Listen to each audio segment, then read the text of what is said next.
It's been called digital democracy, a new way of scrutinizing the government and those on the public payroll happening across Africa.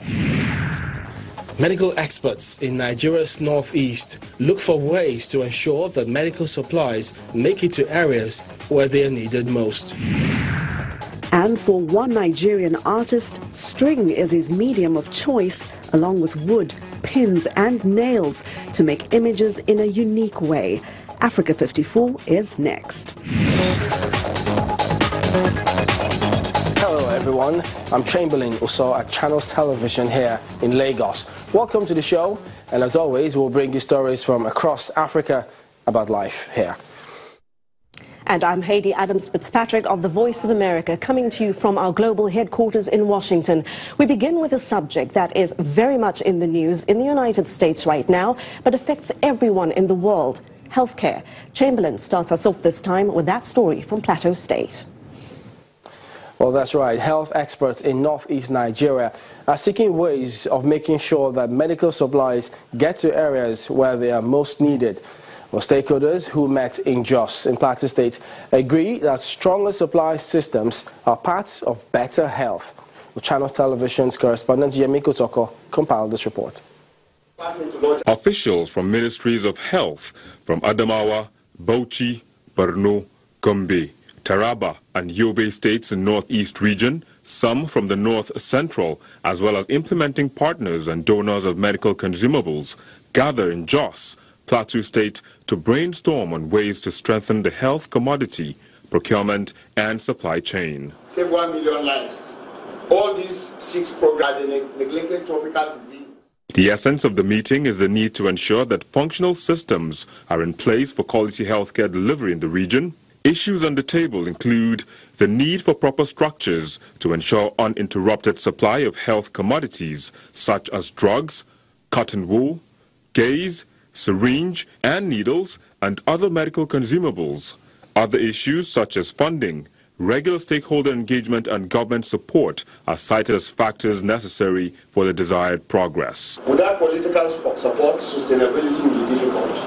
And of course, political support will come only if we honestly present and act on the resolutions of the cities, and government sees the benefit of it in the services offered. Emphasis is also on strengthening the supply chain system to ensure continuous availability of commodities for detecting and treating diseases such as HIV, malaria, tuberculosis, reproductive health, and vaccines. The benefit of this entire supply chain system is to make sure the availability of these commodities in a timely manner. Take an example for HIV, we have a lot of resistance as a result of shortage of these commodities. And in the treatment guideline of HIV, it's not permitted to have, one is not permitted to have a stock out completely. There's supposed to be continuous supply of these drugs, because when you break the supply, there might be chances of resistance setting in. So what we are doing here is to ensure the continuous flow of these commodities within what we call the supply chain pipeline. Minimizing wastage and overstocking through effective use of consumables remain a focal point of the meeting. Before the formation of procurement and supply chain activities, the incorporation in activities in all the ministries of health, people used to run vertical programs. But now we have introduced a situation whereby we have integrated all the activities so that we minimize wastages, to make sure that all the consumables are used efficiently and effectively. Given setbacks encountered in the health sector in Nigeria's northeast owing to attacks on health facilities by Boko Haram terrorists, these donors and implementing partners are confident that while efforts to rebuild destroyed infrastructure continue, effective distribution of medical essentials will guarantee better quality of life for the people. Let's talk more now about health, security and systems in Nigeria's northeast, and for that we're joined by Olugbenro Olajuigbe, the manager of Human Security in Conflict and Emergency Action Aid Nigeria. He joins us from our studios in Abuja. Welcome to Africa 54. Let's start by asking you that attention has now been shifted to the humanitarian situation, especially in terms of food and health. What are the threats to public health, do you think? Yeah, humanitarian intervention is an essential thing when you are responding to generalized violence that has affected a lot of people, and more so in the Northeast, so it's not a misplaced priority. The palpable threat to it is that, one, physically the infrastructure is not there. It has gone down with the crisis orchestrated by the Boko Haram violence. And of course, the issue of protection has made it impossible for health sector staffs to function appropriately, and that is where they are available.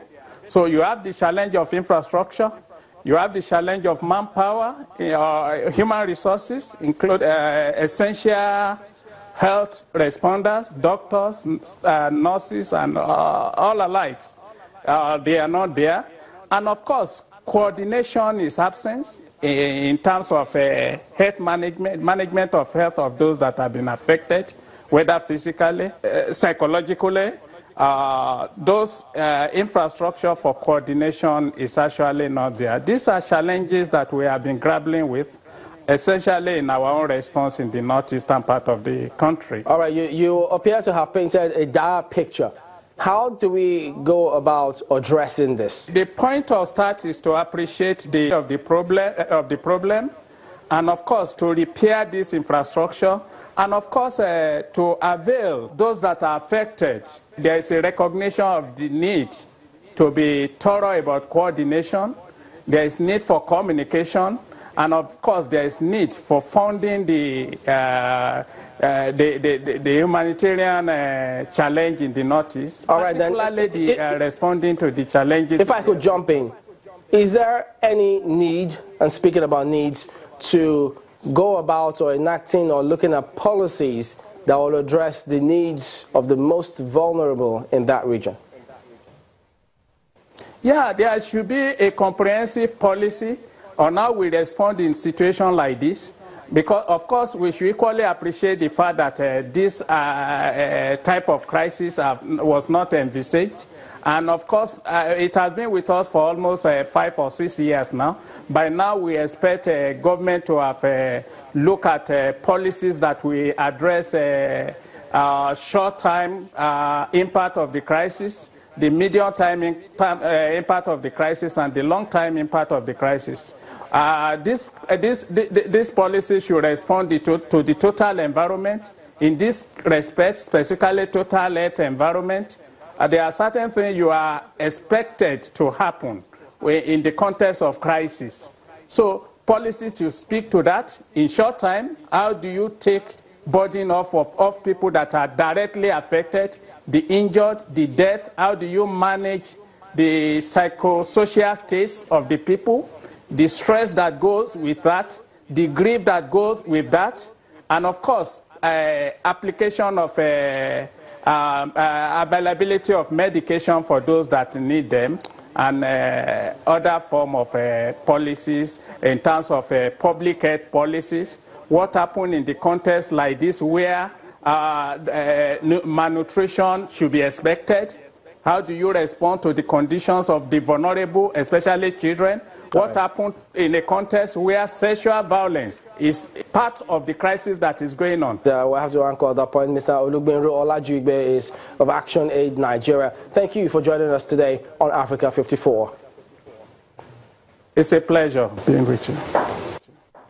Well, we want to know what you think about Africa 54 and the stories we cover here. Please join the conversation on Facebook. The address there is Africa 54. And do check out our headlines 24/7 on voaafrica.com. Coming up, it's been dubbed digital democracy, a new way of keeping an eye on the government and the public payroll across Africa. We'll tell you more after the break.